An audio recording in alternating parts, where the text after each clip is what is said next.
Dans De vrais mensonges, Audrey Tautou est la reine du bobard. Du pain béni pour une actrice dont le métier est justement de savoir mentir. Je suis pas d'accord avec ça en fait. Je pense pas que quand on joue, on mente, justement.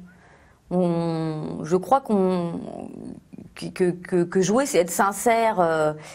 Et quand on joue, il n'y a pas, justement, on n'est pas dans, il n'y a pas de jugement. C'est-à-dire que c'est clairement établi, donc la culpabilité, il n'y a pas sa place. Tandis que quand on ment, on est soi-même, donc on prend la responsabilité on a la toute responsabilité de ce qu'on dit, de son mensonge, et c'est là que voilà la question de l'honnêteté rentre en jeu, et c'est là que moi je flanche. Vous n'avez jamais menti dans votre vie, Audrey? Même pas à la presse?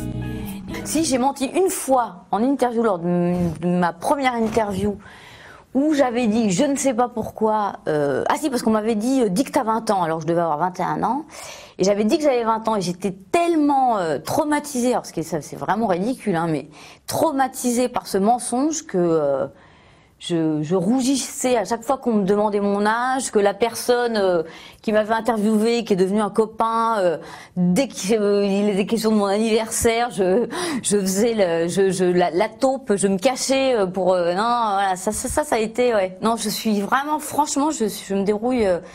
Je sais pas faire ça, mais non, j'arrive pas. Je prends pas les choses suffisamment avec désinvolture pour, je sais pas, pour le vivre bien.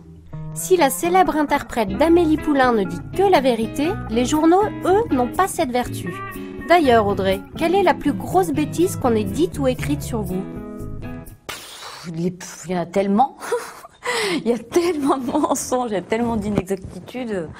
Oh là là, je sais pas, c'est des histoires qu'on m'a prêtées avec certaines personnes dont parfois que je n'avais parfois jamais rencontrées. Hein, donc je ne sais d'ailleurs toujours pas la tête qu'ils ont.